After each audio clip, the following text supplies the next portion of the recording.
ছবিতে আমরা দেখতে পাচ্ছি যে গোলীয় দর্পণের একদম পুরো কনসেপ্ট এইখানে দেওয়া আছে। আর ওপরের দিকে আমরা দেখতে পাচ্ছি যে আমাদের চ্যানেলে কতগুলো ভিডিও গ্যাসের উপরে আপলোড করা হয়ে গেছে। পুরো চ্যাপ্টারটাই সহজ ভাষায় জানবার জন্য ছোট করে শুধুমাত্র গ্যাসের উপরে আলোচনা করা হয়েছে। প্রায় পুরো অংশটাই, অনেকখানাই রয়ে গেছে, পুরো তাপগতিবিদ্যার অংশটা রয়ে গেছে এবং বাকি অংশটা পরে পরে আলোচনা করা হবে। তো এখন একটু পড়াটা এগিয়ে যাবার জন্য এবং ফিজিক্সের বেসিক কনসেপশনটাকে ঝালিয়ে নেওয়ার জন্য লাইটটা তো শুরু করেই দিয়েছি, তোমরা তো ইন্ট্রোতে পেয়েই গেলে ব্যাপারটা। তো এখন আমি আলোচনা করব গোলীয় দর্পণ। সেই গোলীয় দর্পণ অর্থাৎ দর্পণ মানে তো আমরা জানি যে একটা মসৃণ কাঁচের একটা তলেতে যদি পারদের প্রলেপ দেওয়া থাকে তাহলে যে তলেতে প্রলেপ নেই সেই তলটা একটা প্রতিফলক তল হিসেবে গণ্য হবে এবং তার উপরে যদি আলোকরশ্মি পড়ে সেখানে প্রতিফলন ঘটবে। তো এখন এই যে ছবিটা আমরা দেখতে পাচ্ছি, এই ছবিটা বা এই ছবিটা, এই দুটো ছবিতে আমরা কি দেখতে পাচ্ছি?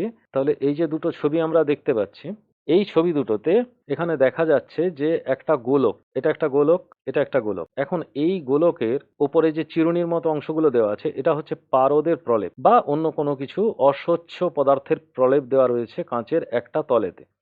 যে তলেতে প্রলেপ দেওয়া আছে সেই তলেতে এরকম চিরুনির দাঁড়ার মতো অংশগুলো দেখতে পাওয়া যাবে। এটা ক্লিয়ার? প্রতিফলক তল কোনটা? তাহলে ভিতরের তলটা প্রতিফলক তল। এই গোলকের ভিতরের তলটা প্রতিফলক তল। কেন্দ্রীয় যে গোলক, দুটোই কেন্দ্রীয় গোলক, এই কেন্দ্রীয় গোলকের একটা তলেতে পুরো অংশটা জুড়ে নয়, এই গোলকটার বাইরের তলেতে পারদের প্রলেপ দেওয়া আছে আর এই গোলকটার ভেতরের তলে পারদের প্রলেপ দেওয়া আছে। তাহলে এইটার প্রতিফলক তল কোনটা? এই তলটা হলো প্রতিফলক তল এবং এই গোলীয় তলের এই তলটা হলো প্রতিফলক তল। এখন এই তলটা কিরকম দেখতে? না, এটাকে আমরা বলছি অবতলাকৃতি। আমরা অবতল দর্পণ বলে বলতে পারি। যে দর্পণ মানে কাঁচের উপরে প্রলেপ দেওয়া হয়েছে অর্থাৎ দর্পণ তৈরি হয়ে গেছে এবং তলটা সমতল, সেটা ঠিক মানে সমান মসৃণ কিন্তু সমতল নয়, এটা অবতল। সেই কারণের জন্য এটাকে বলা হচ্ছে অবতল দর্পণ। আর এই যে তলটা এটা একটু উত্তল প্রকৃতির, এই কারণের জন্য এইটাকে বলা হচ্ছে উত্তল দর্পণ। ক্লিয়ার? এইখানে যে ছবিগুলো আমরা দেখতে পাচ্ছি এখানে পরিষ্কার করে লেখা আছে কনকেভ এবং কনভেক্স মিরর। কনকেভ বলতে এটা অবতল এবং কনভেক্স বলতে আমরা উত্তল দর্পণকে বুঝাই। মিরর শব্দটার বাংলা নাম হলো দর্পণ। তো একটা গোলকের কিছুটা অংশে অবশ্যই একটা স্বচ্ছ আলোকভেদ্য একটা মাধ্যম হতে হবে। উদাহরণ হিসাবে আমরা বলতে পারি মসৃণ কাঁচ। এখন মসৃণ কাঁচের তৈরি একটা ফাঁপা গোলকের বাইরের পৃষ্ঠে, এই গোলকটার বাইরের পৃষ্ঠে কিন্তু পারদের প্রলেপ দেওয়া আছে, ভিতরের পৃষ্ঠে পারদের প্রলেপ দেওয়া নেই। এই ভিতরের পৃষ্ঠটা হচ্ছে অবতল আকৃতির, সেই কারণের জন্য এটার নাম দেওয়া হচ্ছে অবতল দর্পণ।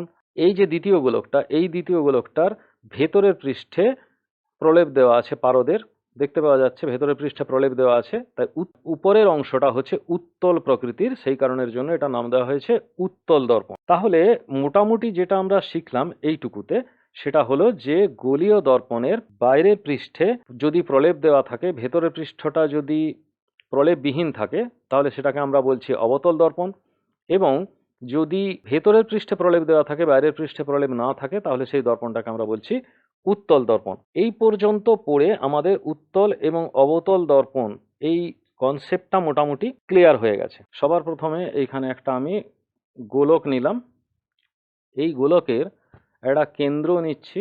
এই গোলকের কেন্দ্র হলো একদম এই জায়গাতে গোলকের কেন্দ্র পাওয়া যাচ্ছে।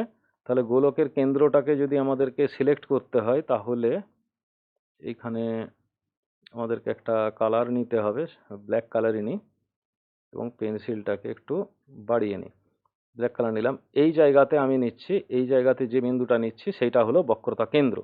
এখন এই বক্রতা কেন্দ্র আর কোন জায়গায় পারদের প্রলেপ দেওয়া হচ্ছে, মনে করা যাক যে এইখান থেকে এই পর্যন্ত মোটামুটি একটা দূরত্ব পর্যন্ত ভেতরের তলটাতে পারদের প্রলেপ দিয়ে দেওয়া হচ্ছে। আমি একটু তাড়াতাড়ি আঁকছি, নাহলে ভিডিওটা লম্বা হয়ে যাবে। তাহলে এই যে পারদের প্রলেপ দেওয়া হলো, তাহলে বাইরের দিকের তলটা উত্তল, ভেতরের দিকের তলটা অবতল। ভেতরের দিকের তলেতে পারদের প্রলেপ দেওয়া আছে, অর্থাৎ এই যে দর্পণটা তৈরি হলো এই দর্পণটা হচ্ছিল উত্তল দর্পণ। এখন এই প্রান্তটা এবং এই প্রান্তটার থেকে মাঝামাঝি দূরত্বে যে বিন্দুটা পাওয়া যাচ্ছে সেই বিন্দুটাকে আমরা বলছি পি, আর এটার নাম দিচ্ছি আমরা সি। এই সি বিন্দুটার নাম দেওয়া হলো বক্রতা কেন্দ্র বক্রতা কেন্দ্র, অর্থাৎ গোলীয় দর্পণটি, এই যে গোলীয় দর্পণ, এই দর্পণটি যে গোলকের অংশ সেই গোলকের কেন্দ্রটাকে আমরা বলি বক্রতা কেন্দ্র, এবং গোলীয় দর্পণের মধ্যবিন্দুকে বলা হচ্ছে তার মেরুবিন্দু, অর্থাৎ পি বিন্দু হলো এই দর্পণের মেরুবিন্দু। ক্লিয়ার? এবার আমরা একটা সরল রেখা টানবার চেষ্টা করব। মেরুবিন্দু থেকে কেন্দ্র দিয়ে যে একটা ব্যাস আমরা টানলাম, এই ব্যাসটাকে আমরা কিন্তু ওই গোলীয় দর্পণটার ব্যাস বলে বলতে পারি। এখন এর যে অর্ধেকটা, অর্থাৎ পিসি, এই যে দূরত্বটা তৈরি হলো, এই পিসি একটা ব্যাসার্ধ, এই ব্যাসার্ধটার নাম দেওয়া হলো বক্রতা ব্যাসার্ধ। ব্যাসার্ধটার নাম দেওয়া হলো বক্রতা ব্যাসার্ধ। এবার এই বক্রতা ব্যাসার্ধ, অর্থাৎ এটার চিহ্ন কিন্তু আমরা আর বলে সূচিত করতে পারি, এবং এই দিকের দূরত্বটাও কিন্তু আর। এখন পি এবং সি বিন্দুকে যোগ করে যদি আমরা সরলরেখাটাকে আরও বাড়িয়ে দিই, তাহলে মানে সরলরেখাটাকে যদি আমরা বাড়িয়ে দিই, মনে করা যাক সরলরেখাটাকে আমরা পার্টিকুলার সরলরেখাটাকে আর সিলেক্ট করা যাচ্ছে না। এনিওয়ে, এই সরলরেখাটাকে যদি আমরা, সব শুদ্ধ চলে আসছে, সরলরেখাটাকে আর একটা সরলরেখা আমরা টানি, এবং এই সরলরেখাটাকে যদি আমরা বাড়িয়ে দিই, এইদিকেও খানিকটা বাড়িয়ে দেওয়া হলো এবং এদিকেও খানিকটা বাড়িয়ে দেওয়া হলো, তাহলে এই যে অক্ষটা আমরা পেলাম, এই অক্ষটার নাম দেওয়া হলো প্রধান অক্ষ। এই অক্ষটার নাম দেওয়া হলো কি না, প্রধান অক্ষ। সরল রেখাটাকে যদি বাড়িয়ে দেওয়া হয়, মানে মেরুবিন্দু এবং বক্রতা কেন্দ্রের সংযোগকারী যে সরল রেখা, সেই সরল রেখাটাকে যদি আমরা বাড়িয়ে দিই, তাহলে এটার নাম হয়ে গেল প্রধান অক্ষ। আর গোলীয় দর্পণের প্রধান যে ছেদ, প্রধান ছেদ কোনটা, এই যে এই অংশটা তৈরি হয়েছে, এই অংশটা তো কিরকম কাটলে হবে, এরকম এই অংশটা কাটলে এইখানে একটা গোলকের মতো তৈরি হবে, এইরকম একটা দেখাবে। তা কতটুকু অংশ দর্পণ হিসাবে কাজ করবে, ভেতরের এই অংশটায় পারদের প্রলেপ দেওয়া আছে, ভেতরের তলটাতে পুরোটা জুড়ে পারদের প্রলেপ দেওয়া আছে, এই অংশটা জুড়ে পুরোটায় পারদের প্রলেপ দেওয়া আছে। তাহলে এই যে অংশটা এখান থেকে এই পর্যন্ত দেখিয়েছিলাম, এই অংশটা, এটাকে বলা হচ্ছে কি তার উন্মেষ, প্রান্তবিন্দুর দূরত্ব, এটাকে বলা হচ্ছে প্রধান ছেদ। প্রধান ছেদের দুটো প্রান্তবিন্দুর মধ্যেকার যে দূরত্ব, সেটাকে বলা হচ্ছে উন্মেষ, এবং এইটাকে সবসময় আমরা এম এবং এম ড্যাশ এই নাম দিয়ে সূচিত করব। তাহলে এই যে দুটো গোলীয় দর্পণ দেখা গেল, একটার তল অবতল প্রকৃতির, একটার তল উত্তল প্রকৃতির, আমাদের দু ধরনের গোলীয় দর্পণের নানা রকম কেস আমাদেরকে স্টাডি করতে হবে, এবং সেখান থেকে বুঝতে হবে যে গোলীয় দর্পণ ব্যাপারটা কি। এই যে অবতল দর্পণ, এই অবতল দর্পণের ওপরে আমরা দেখতে পাচ্ছি যে সমান্তরাল আলোকরশ্মি এসে পড়ছে। তাহলে এই যে আলোকরশ্মিটা, এইটা এইটা এইটা এইটা, এগুলো সব পরস্পর সমান্তরাল আলোকরশ্মি। এখন এই সমান্তরাল আলোকরশ্মি এই অবতল দর্পণের ওপরে এসে পড়েছে।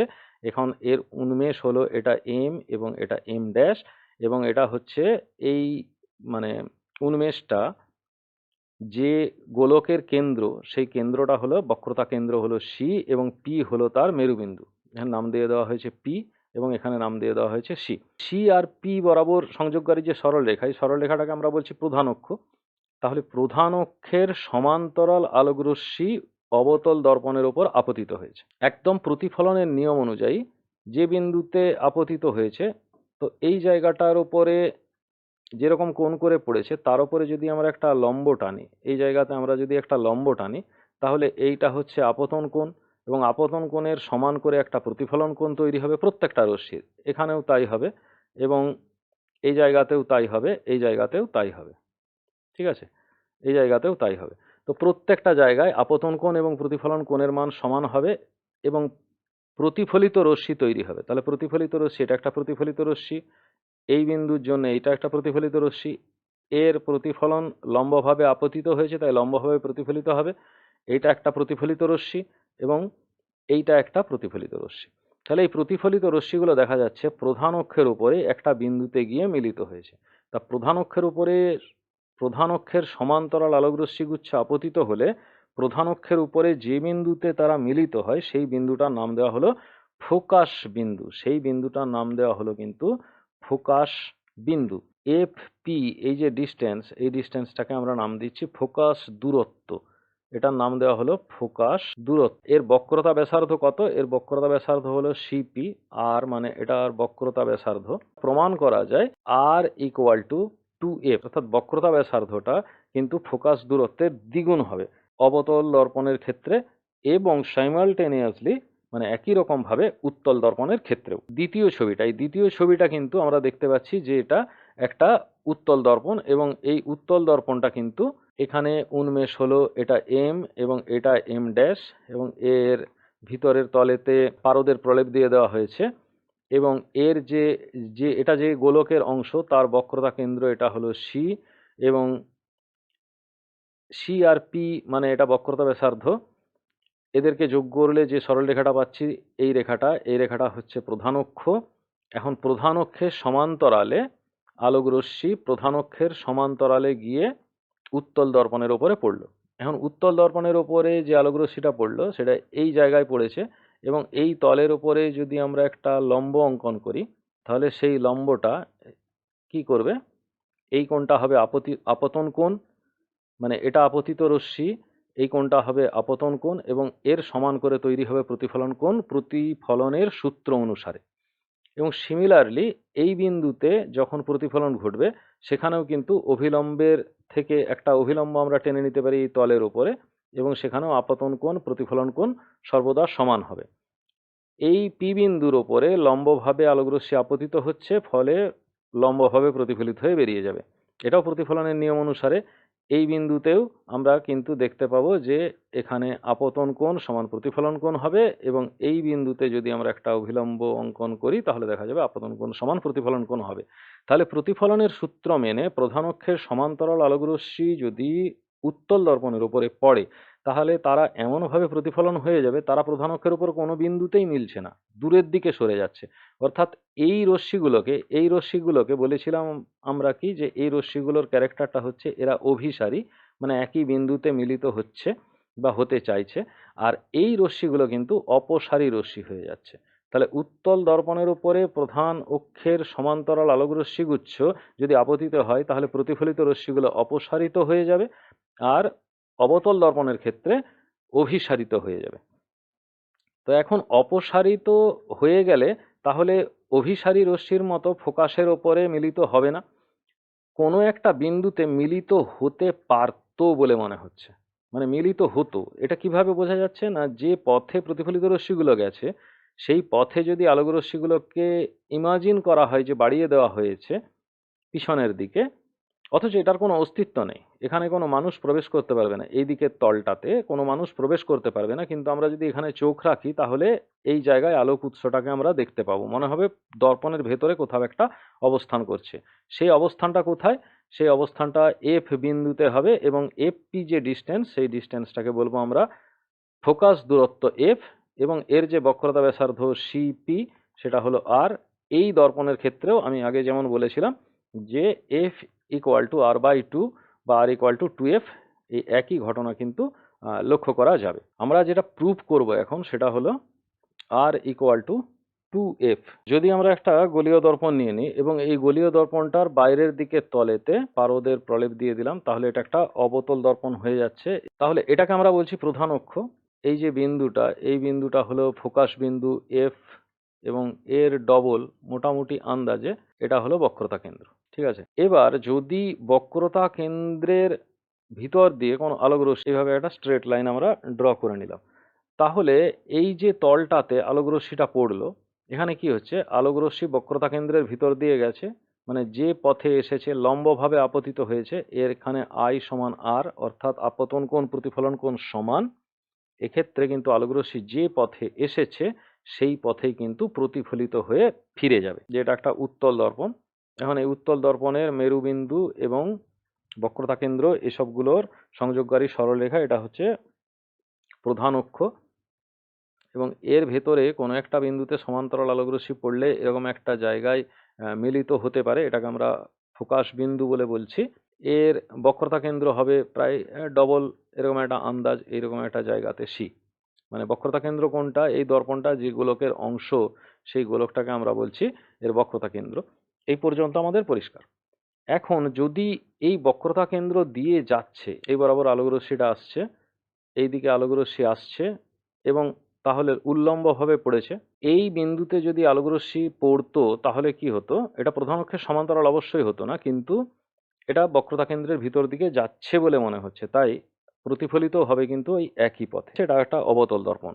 এখন আমাদের কাজ হচ্ছে একটা স্ট্রেট লাইন ড্র করা, যে স্ট্রেট লাইনটা মেরুবিন্দু, এইটা মেরুবিন্দুর থেকে এটা কোন দিকে যাবে, এই বরাবর যাবে, এবং এটা প্রধান অক্ষ বলে আমরা এটাকে বলতে পারি। প্রধান অক্ষের যদি কোনো সমান্তরাল আলোক রশ্মি দর্পণের ওপরে এসে আপতিত হলো, এই জায়গায় এসে আপতিত হলো, ক্লিয়ার?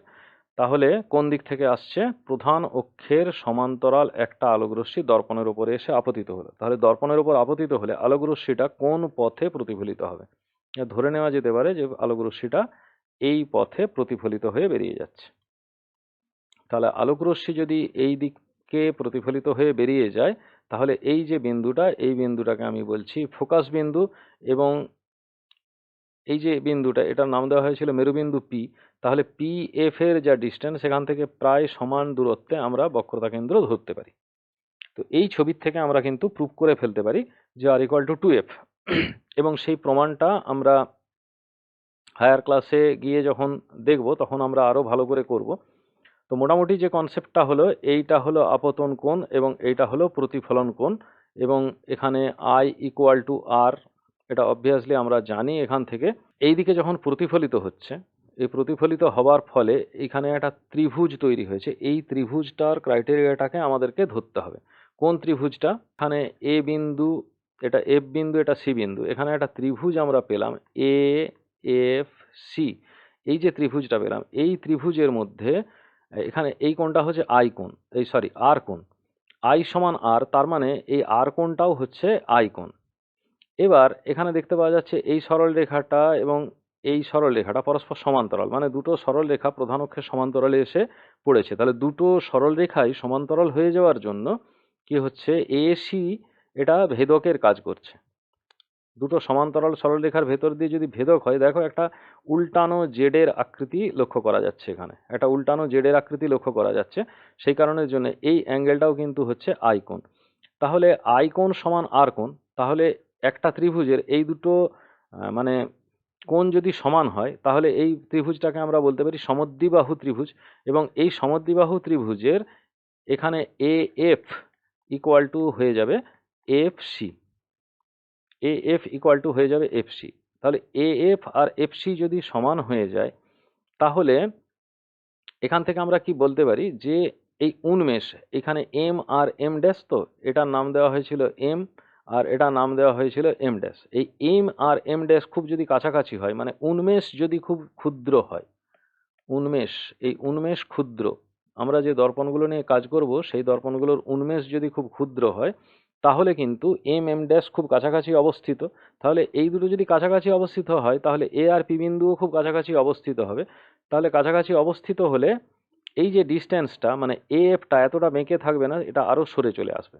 সে যত সরে খুব কাছে যদি চলে আসে, তাহলে আমরা ধরে নিতে পারি যে এখানে এ F equal to P F, মানে এ বিন্দু আর পি বিন্দু প্রায় কাছাকাছি অবস্থিত, উন্মেষ ক্ষুদ্র হলে এটা ধরে নেওয়া যেতে পারে। তাহলে এ এফ এবং পি এফ প্রায় একই বিন্দু বলে ধরা যেতে পারে। যদি একই বিন্দু বলে ধরা যায়, তাহলে এইখান থেকে লিখতে পারি F C equal to P F, আর পি এফ মানে আমরা জানি যে স্মল এফ, আর এফ সি মানেও স্মল এফ। তাহলে এই দুটো পেলাম। তাহলে এখানে যদি আমরা পি সি, এটা মানে কি আর, আর পি সি মানে আবার দেখতে পাচ্ছি P F plus F C, খুব ভালো করে খেয়াল করবে, P F plus F C যোগ করলে হচ্ছে পিসি। তাহলে এই পিসি ইকুয়াল টু আর, আর এটা সমান এফ, এটা সমানও এফ, তাহলে কি দাঁড়ালো 2f। তাহলে আমরা সহজেই প্রুভ করে দিতে পারছি আর ইকুয়াল টু 2f। উত্তল দর্পণ এখানে একটা এঁকেছি, এবং এটাতে পারদের প্রলেপ দেবার জন্য আমরা অন্য একটা কালার ব্যবহার করি। এখানে এই দিকটাতে পারদের প্রলেপ দিয়ে দেওয়া হয়েছে, এবং তার ফলে এই যে বাইরের দিকের তলটা উত্তল হয়ে গেছে। এবার আমাদের কাজ হলো কি, একটা স্ট্রেট লাইনগুলো আঁকা। তাহলে সেই স্ট্রেট লাইনগুলো আঁকলে ভেতর থেকেই আঁকতে হবে। তাহলে সবার প্রথমে আমরা প্রধান অক্ষটাকে ডিফাইন করার চেষ্টা করি, এবং প্রধান অক্ষটা এরকম জায়গায় একটা হবে। তাহলে এর উন্মেষ কোন জায়গায় হচ্ছে? এটা এম আর এটা এম ড্যাশ, এইটা হলো উন্মেষ। এই জায়গায় পি আছে, এই বিন্দুটা পি বিন্দু, এবং এই পি বিন্দুটা হলো কি এর মেরু, এবং এখানে এই সি বিন্দু এটা। এখন এফ কোনটা হবে সেটা আমাদেরকে মানে ডিটারমাইন করতে হবে। বক্রতা কেন্দ্র থেকে যদি কোনো সরল রেখা যায়, মানে ধরো এই বিন্দুতে গিয়ে পড়েছে, এইদিকে আলোকরশ্মি এসে পড়ছে, তাহলে আলোকরশ্মি যদি এদিক থেকে আপতিত হয়ে আসে, এটা এরকম একটা জায়গা দিকে যাচ্ছে বলে মনে হবে, এবং সেই বিন্দুটার নাম হচ্ছে ফোকাস বিন্দু। এখন আলোকরশ্মিটা ফিরে যাবে কোন দিকে? আলোকরশ্মিটা ফিরে যাবে এখানে যে আপতন কোণ হয়েছে সেই আপতন কোণের সমপরিমাণ কোণ করে ফিরে যাবে। এবার এই আলোক রশ্মিটা এখানে এসে পড়েছে, এখানে পড়বার পর এইদিকে প্রতিফলিত হয়ে যাচ্ছে। এখন এই দুটো প্রধান অক্ষের সঙ্গে সমান্তরালভাবে বেরিয়ে যাচ্ছে। ক্লিয়ার? তাহলে এইখানে যে বিন্দুটা তৈরি হয়েছে সেটা এফ বিন্দু, এবং এই আলোক রশ্মিটা এই জায়গাতে এসে কোনো একটা বিন্দুতে পড়েছে, ধরে নিচ্ছি এ বিন্দুতে পড়েছে। আলোক রশ্মি এ বিন্দুতে আপতিত হবার পর এই পথে প্রতিফলিত হয়ে গেল, তাহলে এ বি আর এটা প্রধান অক্ষ পরস্পরের সঙ্গে সমান্তরাল হয়ে গেল। এখন এই কোণটা হলো আপতন কোণ আই, এবং এই কোণটা হলো প্রতিফলন কোণ আর। বিপ্রতীপ কোণ তৈরি হয়ে গেছে, এবং এই যে কোণটা তৈরি করছে এই কোণটা হলো আই কোণ। এই সরলরেখাটা পরস্পরের সমান্তরাল সরলরেখা, এবং এটা ভেদক হবার কারণে এই কোণটা হচ্ছে আর কোণ। তাহলে এই কোণটাও আর কোণ হবে, কারণ এইটা যদি ভেদক হয়, এই সরলরেখাটা যদি ভেদক হয়, এখান থেকে আমি ডট ডট করে টেনে দিলাম, এই সরলরেখাটা যদি ভেদক হয় তাহলে কার ওপরে ভেদক? এই দুটো প্যারালাল লাইনের ওপরে, যে সমান্তরাল আলোক রশ্মি, তার ভেদক হিসেবে কাজ করছে এই সরলরেখাটা। তাহলে এখানে এই যে আর বিন্দুটা, এই আর কোণটা এটার সঙ্গে সমান হচ্ছে। তাহলে এখানেও এই যে এ এফ সি ত্রিভুজটা তৈরি হয়েছে, এটা একটা সমদ্বিবাহু ত্রিভুজ তৈরি হয়ে গেল, এবং এই সমদ্বিবাহু ত্রিভুজের এটা এ এফ সমান হয়ে গেল এফ সি। ভালো করে খেয়াল করবে, এ এফ বলতে এই সরলরেখাটা এফ সি সরলরেখার সঙ্গে সমান হয়ে গেল। তাহলে এ এফ সমান যদি এফ সি হয়ে যায়, তাহলে আমাদের তো পি এফ ব্যাপারটা দেখতে হবে। পি এফ মানে হচ্ছে ফোকাস দূরত্ব এফ। এখন উন্মেষ যদি খুব ক্ষুদ্র হয়, এম আর এম ড্যাশ যদি খুব কাছাকাছি হয়, তাহলে উন্মেষ ক্ষুদ্র হবে। তাহলে উন্মেষ যদি খুব ক্ষুদ্র হয়, তাহলে এ আর পি বিন্দু একদম কাছাকাছি অবস্থিত হবে। আর এ পি বিন্দু যদি কাছাকাছি অবস্থিত হয়, পি এফ ইকুয়াল টু হবে এ এফ, এবং দুটোরই মান হবে স্মল এফ, এবং স্মল এফ মানে এফ সি। কিন্তু আমাদেরকে বার করতে হবে সিপি ইকুয়াল টু কত। এখন এই যে সিপি গোটা ডিস্টেন্সটা, এই সিপিটা তো বক্রতা ব্যাসার্ধই, সিপি সমান আমাদেরকে বের করতে হবে। সিপি বলতে আমরা বুঝি সিএফ, ছবিটা দেখো, সিএফ প্লাস এফপি মানে আর। তাহলে সিএফ আর এফসি যাই হোক না কেন দুটোই একই, এফসি প্লাস এফপি, এটা আমরা বলতে পারি এটা ইকুয়াল টু আর। এফসি মানেও এফ, এফপি মানেও এফ, এটা ইকুয়াল টু আর। তাহলে অতএব আমরা বলতে পারি আর ইকুয়াল টু 2f। এইভাবে আমরা কিন্তু প্রমাণ করে ফেলতে পারি যে গোলীয় দর্পণের ওপর, যে কোনো গোলীয় দর্পণের ওপর, উত্তল বা অবতল যাই হোক না কেন, একটা যদি আলোক রশ্মি এসে পড়ে, তাহলে সেটা পড়বার পর যদি প্রতিফলিত হয়ে সমান্তরালভাবে বেরিয়ে যায় কার ওপর? উত্তল দর্পণের প্রধান অক্ষের সঙ্গে সমান্তরালভাবে যদি বেরিয়ে যায়, তাহলে তার ফোকাস দূরত্বটা হবে বক্রতা ব্যাসার্ধের অর্ধেক। এবং অবতল দর্পণের ক্ষেত্রে সমান্তরাল আলোক রশ্মি এসে যদি ফোকাস বিন্দু দিকে বেরিয়ে যায়, তাহলে কিন্তু কি হবে? সেখানেও আর ইকুয়াল টু 2f হবে, অর্থাৎ বক্রতা ব্যাসার্ধটা হবে ফোকাস দূরত্বের দ্বিগুণ, যে কোনোভাবেই বলা যাক না কেন। আর বক্রতা কেন্দ্রের ভিতর দিয়ে যদি কোনো আলোক রশ্মি যায়, তাহলে অভিলম্বভাবে আপতিত হবে, তাই প্রতিফলনটাও অভিলম্বভাবে হবে। অভিসারী রশ্মিগুচ্ছের প্রতিসরণ কিরকম ভাবে হয় আমরা দেখব এর নেক্সট পার্ট, যেটা সেই পার্টেতে দেখব।